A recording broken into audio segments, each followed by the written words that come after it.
બનાવીશું આજે કાચી કેરીનું કચુંબર।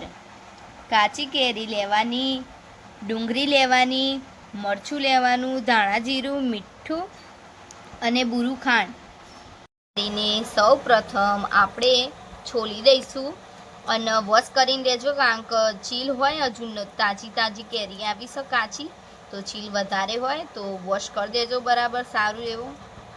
અને પછી આ રીતના સોલતું જવાનું। બધી કાચી કેરી બધી બાજુથી મસ્ત સોલાઈ ગઈ છે, તો આપણે કેરી સોલ્યા પછી આપણે દઈશું અને ડુંગળીનું કટિંગ કરવાનું। ડુંગળી બી કટિંગ કર્યા પછી ધોઈ કાઢજો।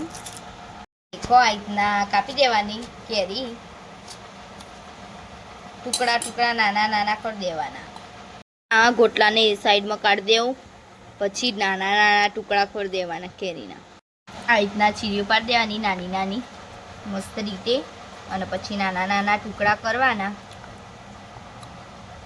મજાની બધી ચિપ્સ પાડી દેવાની અને પછી નાના નાના ટુકડા કરવાના ચોરસ, એકદમ નાના અને બહુ એકદમ મોટા બી નહીં। ઉનાળામાં કેરી કાચી કેરી ખાવાથી લૂ ના લાગે, ડુંગળીથી બી લૂ ના લાગે, એટલા માટે આ કચુંબર તમે ડેલી બનાવીને ખાઈ શકો છો જમવાના ટાઈમે બપોરે। ડુંગળી બી ઝીણી ઝીણી સુધારી દીધી છે। હવે આપણે એમાં મસાલો કરીશું।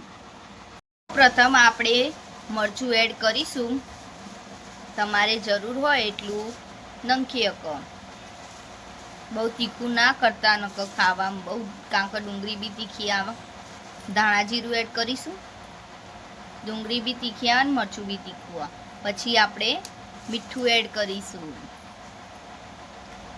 અને બુરું ખાંડ જ્યારે તમે જમતા હોય ત્યારે એડ કરજો, નકર પાણી વળી જશે કચુંબરમાં, એટલે બુરું ખાંડ એડ કરી દેજો જ્યારે જરૂર હોય ત્યારે, કારણ કે ખાંડથી પાણી નીકળો।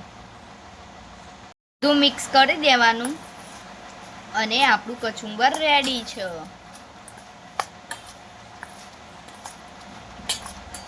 ઉનાળામાં ડેલી ખવાય, લૂ ના લાગો આ કચુંબરથી, સારું એવું ટેસ્ટમાં બી બેસ્ટ અને જમવામાં બી એકદમ મસ્ત લાગે।